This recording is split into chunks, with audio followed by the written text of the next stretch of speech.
৭৯তম স্বাধীনতা দিবসের দিনে খোয়াই পুরাতন টাউন হলে আয়োজিত হয় রক্তদান শিবির এবং বিনামূল্যে স্বাস্থ্য শিবির ও চক্ষু পরীক্ষা শিবির। এদিন উপস্থিত ছিলেন খোয়াই পৌর পরিষদের chairperson Debashis Nath Sharma, vice chairperson নিবাস সাহা, লায়ন্স ক্লাবের পক্ষে মানিক দেবনাথ, বিশিষ্ট ডক্টর রানা বর্মন সহ অন্যান্যরা। এদিন প্রায় ৪০ জনের উপর রক্তদাতা স্বেচ্ছায় রক্তদান করেন। লায়ন্স ক্লাব এবং লিও ক্লাব ও কিছুর সঙ্গে এই তিনটি সংস্থা মিলে আমরা ভারতের স্বাধীনতা দিবসের ১৭৯তম এই দিনটাকে আমরা উদযাপন করতে যাচ্ছি। ব্লাড ডোনেশন, স্বাস্থ্য শিবির এবং বৃক্ষরোপণের মাধ্যমে আমরা প্রায় লায়ন্স ক্লাব, কিশোর সংঘ এবং লিও ক্লাবের সমস্ত সদস্যদের অসংখ্য ধন্যবাদ দিচ্ছি।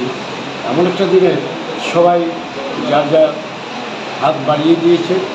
আমাদের এখানে যে সকল ডাক্তারবাবুরা এসেছে তাদেরকেও আমরা অসংখ্য ধন্যবাদ দিচ্ছি।